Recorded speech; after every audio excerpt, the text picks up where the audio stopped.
Due to a shortage of shells, Russian gunners were given only 10 shells a day. French reinforcements also arrived at the wall. Medicines and supplies stopped arriving in the city. Defenders lacked gunpowder and ammunition. For every 10 Allied shots, the Russians answered only 3. The city itself was under constant shelling from ships. After a day of storming, the Russians suffered more than 10,000 casualties. Jesus. And eventually Oh my goodness.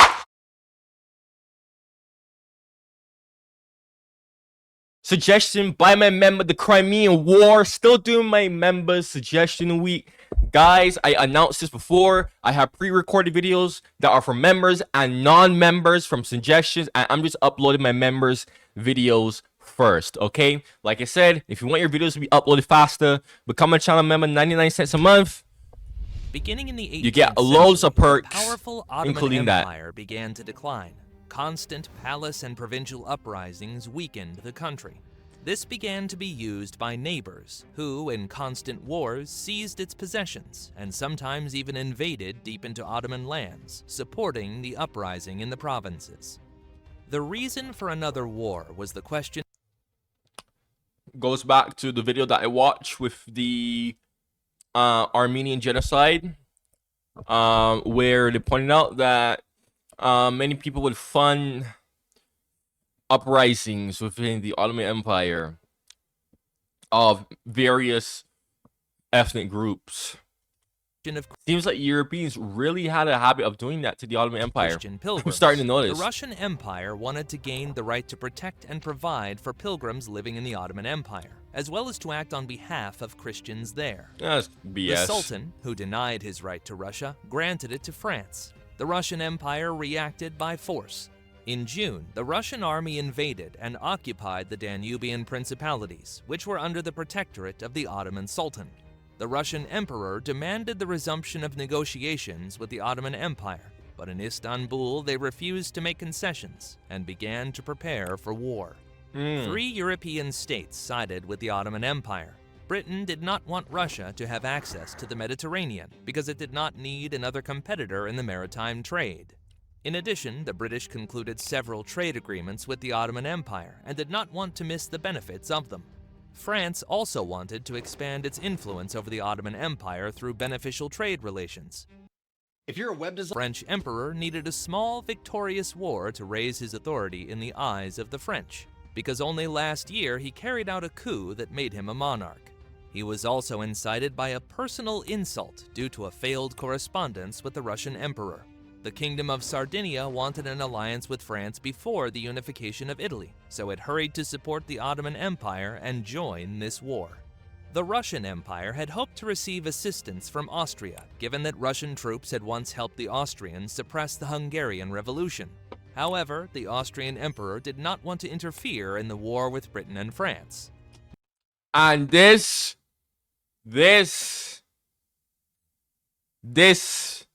hurt.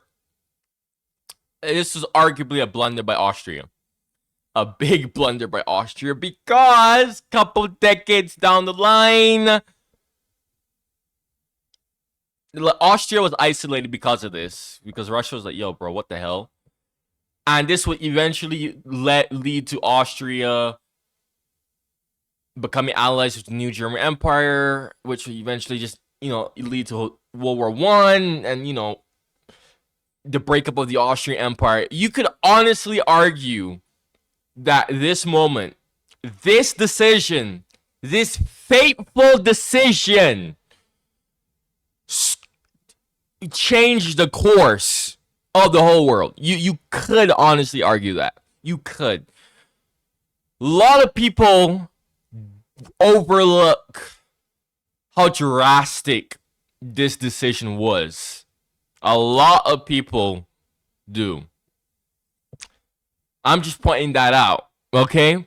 Because think about it. If Austria had sided with Russia, they still would have been allies. Austria wouldn't be isolated, so Austria wouldn't really feel the need to ally with the new Germany. And you could even argue that the whole crisis with World War I starting could have possibly, theoretically speaking, been averted. Like that would have led to such a different alternate timeline that I can't even explain it all here. I'm just giving the brief summary because this video is about the Crimean War. I don't want to be talking about Austria, but yeah, you could really argue that this was such a blunder by Austria, to be honest. Also, the whole Russia wanting the rights to protect pilgrims. I mean, guys, we all know they had ulterior goals, okay? And this is coming from someone who's a Russian supporter, who's a Russian sympathizer to the max, okay? Pure Russian fanboy. But still, we all know what Russia truly wanted. Okay, I don't need to explain that. Let's continue. Oh shit, what? Moreover, he perceived the occupation of the Danubian principalities as a threat to his empire, as Austria also claimed these lands. Therefore, the Austrian troops were transferred to the borders. This put the Russian army in danger of encirclement. However, The irony is a threat to the empire, but this decision basically led to the fall of your empire, like a good almost what's this, 1850, like 70 years later. the That's Russian crazy. commander did not dare to withdraw his troops back to Russia. In September, the Turks issued an ultimatum to the Russians, demanding the withdrawal of troops from the Danubian principalities. The Russian army did not comply. So in October 1853, Turkish troops crossed the Danube and shelled the Russian crossings on the River Pruth and conducted several minor battles. This was the beginning of the war. In the Caucasus, even before the war began, significant troops from both sides gathered. Hoping to catch the enemy by surprise, the Turks were the first to attack, but their advance halted at the siege of the border fortresses. After several small skirmishes, which did not bring any side the desired result, Russia received reinforcement from local Georgian princes and went on a counter-offensive. Near Baskadikler, they were able to defeat the Turks. Russia also decided to destroy the Turkish fleet. A squadron of 12 ships, led by Admiral Pavel Nakhimov, headed for the Turkish coast. At the end of November, two fleets fought at Sinop. The Turks had the same number of ships and were reinforced with guns from the shore, but the Russians met them unprepared for battle, and so quickly defeated them.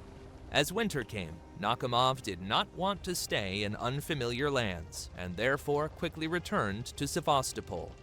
At the same time, the Ottoman army was not afraid of the winter and tried to drive the Russians out of Wallachia.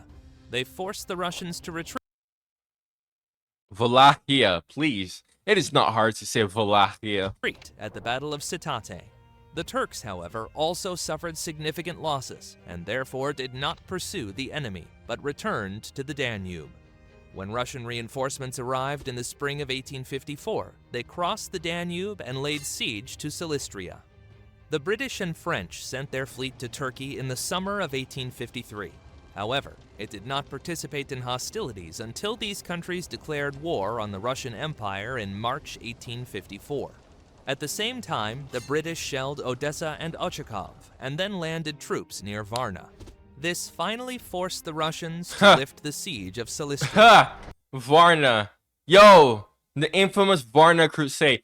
Yo, I can't get over that. Go check my reaction to that after this video, bruh. The Russians Oh agreed my to gosh. leave the Danubian principalities, but did not renounce their other claims to the Ottoman Empire. The Allies then decided to strike Crimea to force Nicholas I to negotiate. In the summer of 1854, the British and French sent a flotilla of 60 ships to the Baltic Sea. It had 15,000 soldiers. The Allies initially captured the Alan Islands and converted them into their base to bombard and burn city ports on the Finnish coast. In order to prevent the British from destroying Kronstadt, the Russians mined the Gulf of Finland, blocking the exit of their Baltic fleet. These events will go down in British history as the Åland War. In September 1854, I never heard about this. the This is Franco-British news to me. squadron besieged Petropavlovsk-Kamchatsky. They failed to take the fort by surprise, but it did not matter because the Russians still did not intend to hold the city. Lacking enough troops to defend themselves, they left with the onset of winter and ferocious snow. This is your brain. 1854, the British ship Miranda bombed Kola and Solovki, but the main theater of war had already deployed on the other side of the Russian Empire.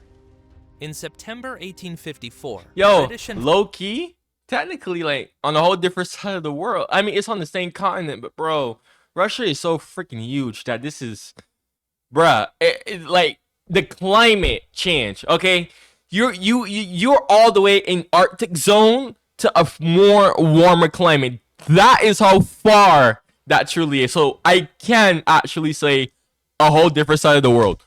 French troops landed near Eupatoria. The Allied fleet in Crimea was numerous. Its 400 ships carried about 60,000 soldiers.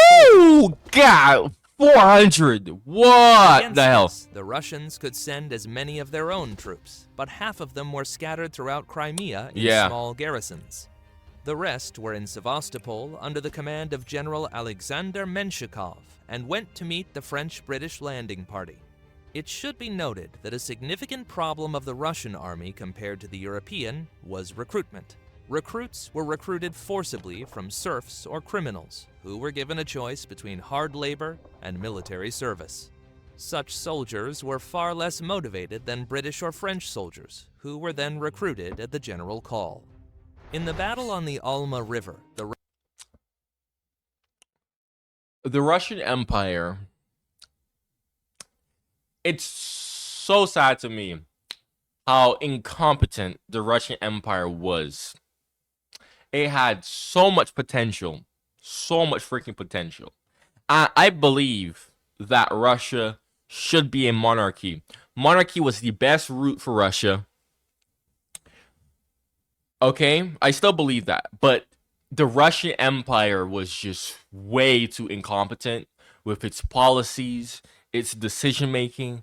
And don't get me wrong, it was starting to realize the Russian Empire, but it was too late at that point.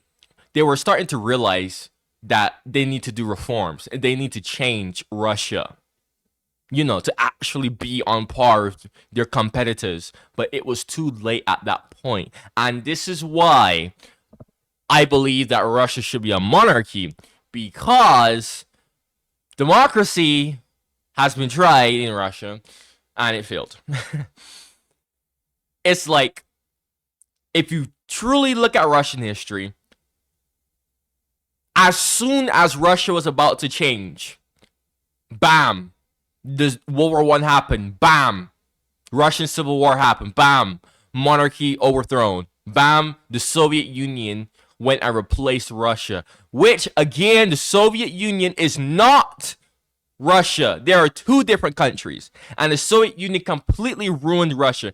And you know what I find funny about this, actually? People will say, oh, the Soviet Union industrialized, though. The Soviet Union industrialized Russia, though.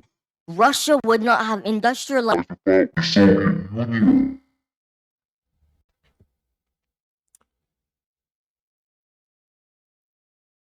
Bro,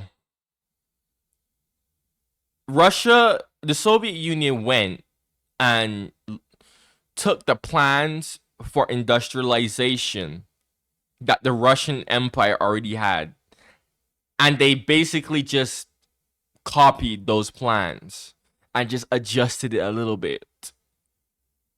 So you can't even give full credit to the Soviet Union. You can't. Okay? Like, I see many Russian people will say, oh, the monarchy, no, the monarchy had to be do away. The monarchy had to go. No. When I learned Russian history, and I'm still learning Russian history, I see what was happening, and see where it was going. I agree that the monarchy, like, under the monarchy, like, it was way too repressive of the people. But again, it was starting to change. But, it was too little too late for that. Too little too late for that. But I believe with a restored monarchy in Russia, it could learn from its lessons, okay? It would learn from that, okay? And actually have much more competent monarchs, okay? So that's my opinion on that.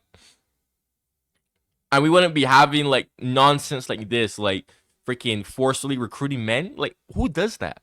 Guys, to have an army properly fight, you need to motivate them. Me personally, the whole idea of conscripts, and just forcibly recruiting people. It's I always thought that was flawed. I think anyone with a brain could easily tell that's a flawed thing to do, because bro, they're gonna waste your weapons, number one, because they're gonna easily surrender. They don't have the motivation to fight. They might even switch sides on you. Jesus have mercy. This malt has me burping a lot. I always believe a proper army is an army that's motivated to fight and eats well. Not the whole conscript shit. Russians were defeated and forced to retreat to Sevastopol. At the same time, General Menshikov left Sevastopol with part of the troops, leaving in the city only sailors and marines under the command of Admiral Vladimir Kornilov.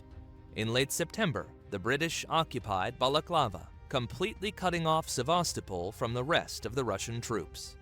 Menshikov waited for the army of General Gorchakov from the Danubian principalities to arrive in October and sent 25,000 soldiers to Balaklava to unlock Sevastopol. The Russians were the first to attack the Turkish positions, hoping that the Turks would quickly lose. But this plan did not prove itself. The Ottoman army stood in position until the British came, and together they repulsed the Russians. It was in this battle that the infamous attack of light cavalry occurred, when the British Cavalry Brigade misunderstood the order, attacked the Russians through the valley, fired from Russian guns. 100 of the 600 cavalrymen were killed in the attack, and about 150 were wounded. Damn. Although the Russians declared... That's like more than 1/3, a bit over 1/3 of the entire cavalry brigade was casualties. Damn. Victory in battle and rewarded many Russian commanders for it, they never achieved the main goal, to unlock Sevastopol. So, in early November, Menshikov sent 40,000 soldiers to Inkerman. But here they were met by well-fortified positions of the British and French. After a day of storming, the Russians suffered more than 10,000 casualties. Jesus. And eventually Oh my retreated goodness. from the battlefield. That's like In Sevastopol 1/4 of the entire freaking bro. itself, the situation was even 1/4. worse. Oof. Although Admiral Kornilov put 35,000 men to arms, mainly due to the mobilization of port workers, there were still not enough soldiers for the defense. Because of the siege, medicines and supplies stopped arriving in the city. Defenders lacked gunpowder and ammunition. For every 10 Allied shots, the Russians answered only 3. The city itself was under constant shelling from ships. Admiral Kornilov died on the first day of the bombardment. He was replaced by... Holy shit. Damn. Bro, imagine being a high-ranking officer and you immediately die on the first day of bombardment. Admiral Nakhimov, What the hell? who ordered his ships to be sunk to prevent British ships from entering Sevastopol Bay. However, the plan to quickly take Sevastopol did not materialize, and the British and French had to prepare for a long siege. In January 1855, the Turks transferred from the Danube to the Crimea part of their troops under the command of Omar Pasha. General Menshikov once again tried to defeat them, hoping for a quick victory. However, in the Battle of Eupatoria, the Russians were defeated by the Turks and were forced to retreat. Due to numerous defeats, Come on, Russia. I'm like rooting for you right now. This is hurting me, bro. Oh my goodness, all these Russian losses. This is hurting me. Oh, this is disappointing me. Me being such a Russian fanboy. I mean, look. You might look at me and you might tell me, wait, But like, aren't you supposed to be British? Don't you like Turks and Turkey? look, the Ottoman Empire is not Turkey, number one. Number two,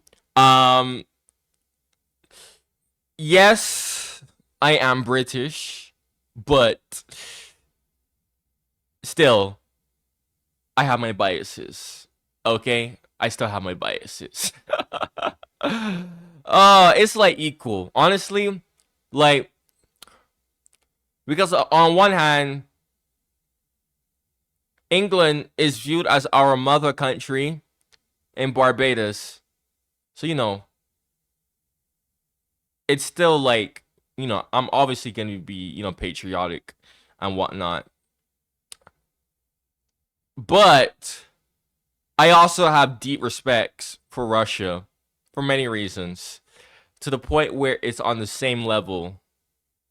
Like, I feel the same way about Russia that I do the same way about England, which is, my mother country, of course, the mother country for all the Commonwealth, Caribbean, everywhere else.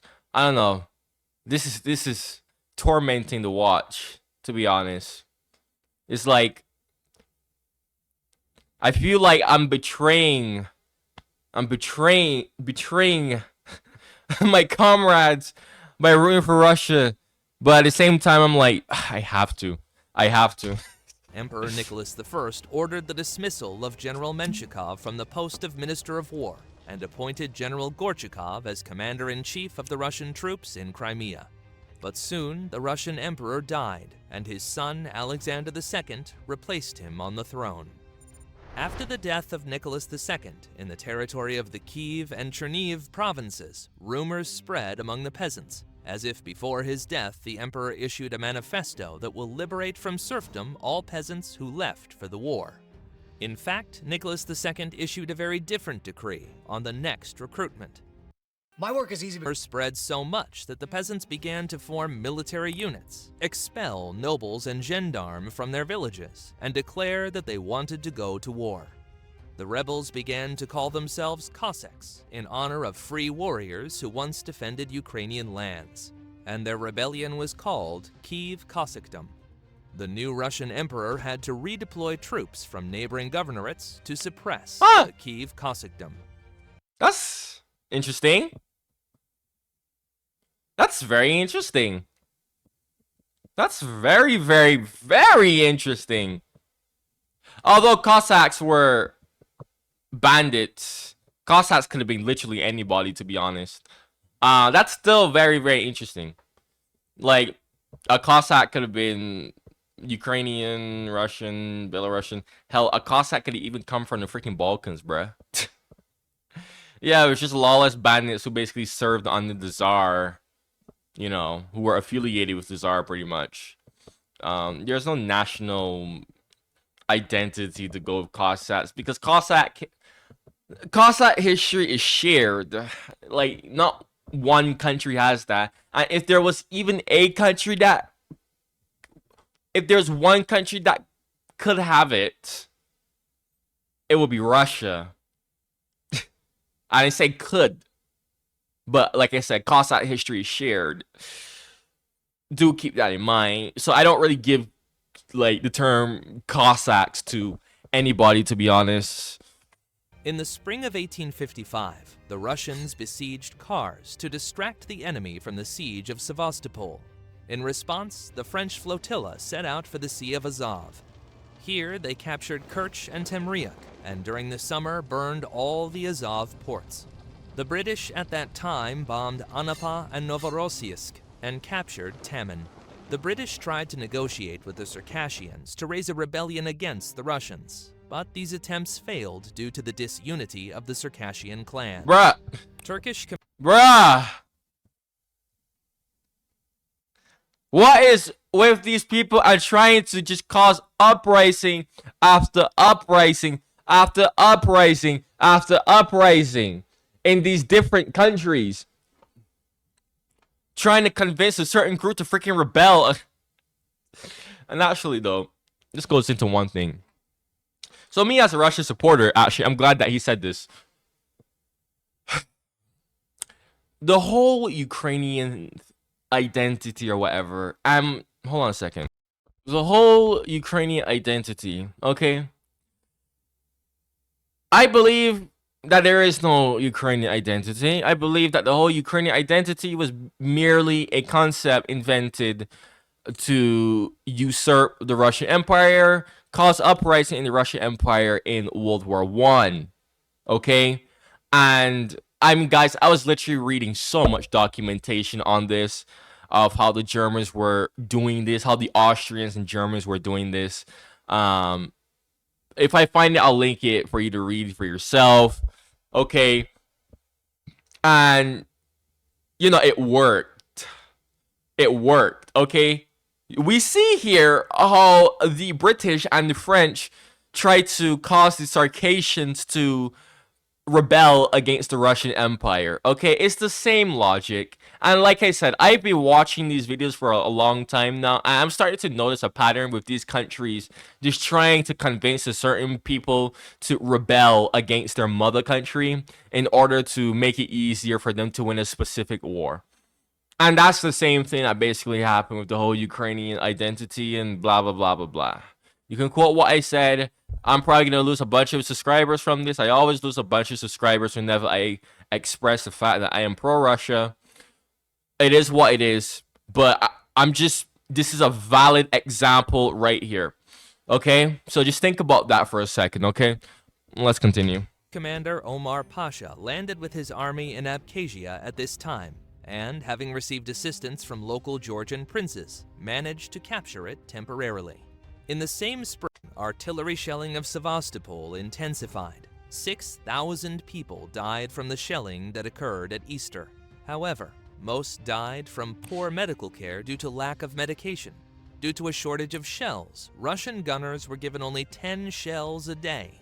French reinforcements also arrived at the walls of Sevastopol, and along with him 25,000 Sardinian soldiers from the Kingdom of Sardinia. Yeah, in early summer in June, Admiral Nakhimov died during an inspection of the fortifications. Alexander II demanded that General Gorchakov release Sevastopol. Although the general warned the emperor that the troops were not ready, he had to obey orders. In August 1855, what the hell is taking him so long? 60,000 soldiers and went to Sevastopol. The British and French attacked the Russians on the Chernaya River as they crossed the Traktir Bridge. This position did not give Gorchakov any possibility to strike back, so the British and the French shot Russian soldiers with impunity. Suffering losses of almost 10,000 soldiers, Gorchakov ordered the retreat. In the same month, the French were able to capture the Malakov Kurgan, a height that not only allowed better shelling of Sevastopol, but also opened the way to the assault of the walls. That is what the Allies did. In Sevastopol, there was no hope of outside help.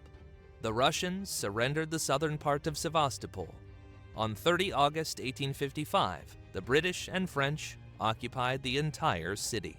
Napoleon III did not intend to end the war, but hoped to move the fighting to the rest of Russian lands. In the autumn, the French, supported by the British, captured the forts on the Kinburn Spit. However, the British were no longer willing to continue fighting. In the Caucasus, meanwhile, the Turks lost Abkhazia, and the Turkish troops in Kars surrendered to the Russians after a 6-month siege. Russian Emperor Alexander II Yeah, of course, the Ottoman Empire being allergic to Russia. and also did not want to continue the war. For the purpose of ending the war, diplomatic negotiations began in winter of 1856. They ended on 30 March with the signing of the peace treaty in Paris. According to it, Russia renounced all claims to the Ottoman Empire, as well as returned lands seized during this war, and agreed not to interfere in the internal affairs of the Ottoman Empire, and not to keep a navy in the Black Sea. The Crimean War, although short-lived, had a huge impact. It brought France back to some of Europe's most powerful countries, confirmed the advantage of the British Navy, and raised the prestige of Piedmont. It had the most negative consequences for the Russian Empire, which started the war. Moscow realized how technologically backward they were, and that it is not worth hoping for quick victories. Against the background of the Crimean War, many peasant uprisings broke out in the empire, which eventually led to the decision of Alexander II to start real reforms, including the abolition of serfdom and modernization of various spheres of life. The Ottoman Empire was able to stay within its borders for another 50 years. However, unlike Russia, their defeat did not encourage reforms. Although the Turkish Sultan made several attempts of this kind, they were all futile. Palace intrigues and uprisings in the provinces continued. In addition, the Ottoman Empire took many loans from France and England during the war, which it would not be able to return till the end of its existence.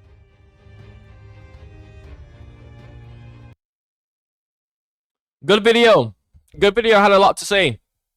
If you didn't leave when I was expressing my opinion and you made it all the way here and you like what I have to say, if you made it all the way here to the end and you're new to my channel, subscribe. You clearly like what I have to say. Okay? If you're an active viewer of mine and you're not a channel member, I recommend you become a channel member, especially if you have suggestions for me. Okay? There's a bunch of perks that you get for being a channel member. The main one being that you have more communication with me. Your suggestions are done faster. Your comments are responded to like as soon as possible. Okay? None of my members have been disappointed of becoming members thus so far. Okay? If you're a member, go encourage other people to become members, and it's only 99 cents a month. I mean, my members were like telling me like, yo, it's only 99 cents a month. Like, how can no one not just, you know, give you a little support for, you know, benefits? It's not like you're just giving me 99 cents a month and you're not getting anything back. You're actually getting stuff back. And like I said before, I'm going to be expanding my membership. The more people I get, the more I expand my membership. That's literally how it's gonna be, right? So, you know, like the video so that more people can, you know, be shown this video, so that more people like us can come into this small community, so this community can grow. Check out my other reactions on my channel on either Russia, Ottoman Empire, Britain, France. I got so much reactions at this point, it doesn't even matter anymore, man. Like I said, turn the bell notifications on. Thank you for watching and goodbye.